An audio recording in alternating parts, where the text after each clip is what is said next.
שלום לכולם. רוצה להתחיל במה זה שיטת ווים-הוף. זו שיטה שמשלבת בין תרגולי נשימה, מיינדסט וחשיפה לקור. והתרגול הזה הוא תרגול הוליסטי. התרגול הזה מביא אותנו למצבי תודעה שונים, בין אם זה בנשימה, בין אם זה במדיטציה, ובין אם זה חשיפה לקור.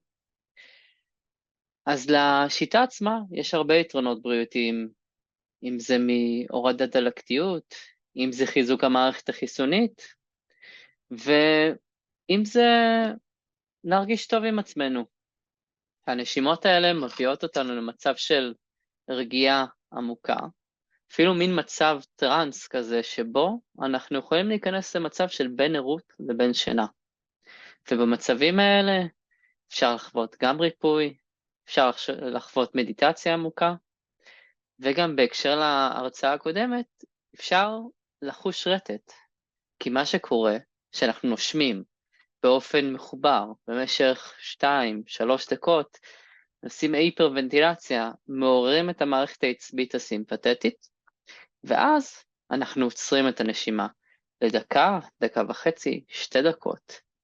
ואחרי שעוררנו את המערכת העצבית, שחררנו אדרנלין, שחררנו נורו-אדרנלין, עוררנו את המערכת שלנו, יש לנו מקום של רגיעה, לשים לב, ואז אפשר ממש לשים לב לכל הרטטים הקטנים האלה של המערכת העצבית.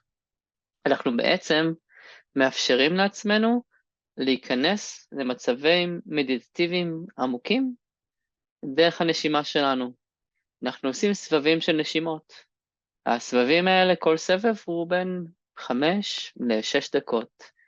ובבוקר ממש אפשר לעשות את זה, או בצהריים או אחרות צהריים, שאנחנו עושים את הנשימות.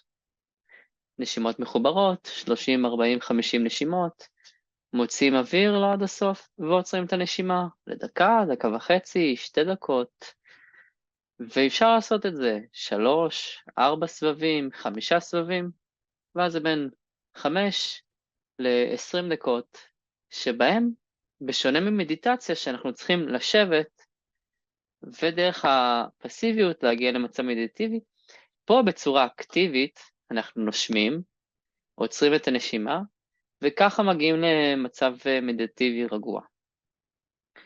וכשאנחנו מגיעים למצב המדיטטיבי רגוע, הגוף רגוע, המערכת העצבית רגועה, אנחנו מרגישים פחות כאב, אנחנו הולכים למקום של הקור.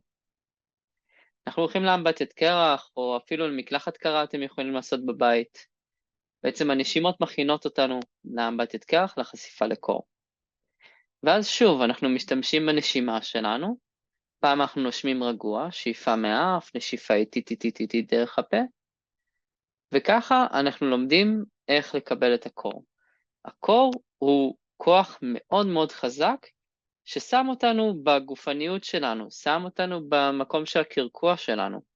אנחנו נכנסים לקור, ומה אנחנו חווים?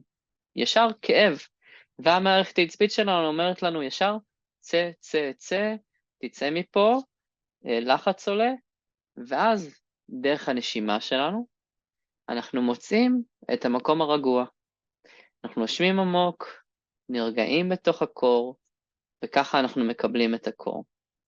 ובעצם זה כוח מאוד מאוד חזק, כי אנחנו ניצבים אל מול אתגר.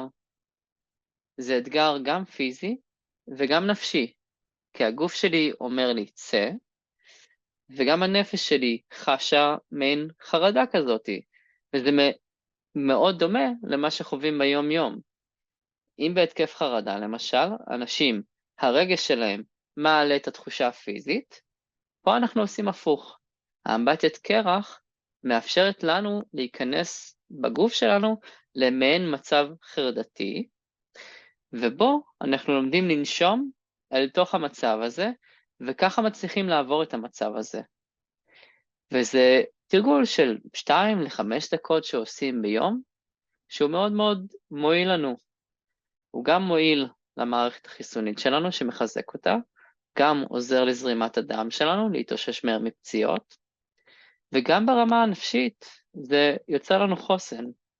ובשנה האחרונה ראיתי אנשים שמאוד עזר להם, בין אם זה חיילים, בין אם זה מפונים, שישתמשו בכלים האלה של נשימה, מיינדסט, מדיטציה וחשיפה לקור, בשביל א', להרגיש הקלה, ב', לחוש יותר בריאים, וג', לקבל איזשהו זריקת אנרגיה כזאת לתחילת הבוקר. אז אני מזמין את האנשים מחר בבוקר, אחרי שאתם עושים מקלחת חמה, להעביר כזה לכמעט הכי קר שיש או הכי קר שיש, לנשום עמוק, לעשות איזשהו חיוך קל, להיכנס למים ולתת לתחושה הזאת להיות, ולקבל אותה. ככל שתקבלו יותר את הקור, ככה הקור יאהב אתכם. תודה רבה. תודה רבה פרנסיס על ההדרכה הזאת.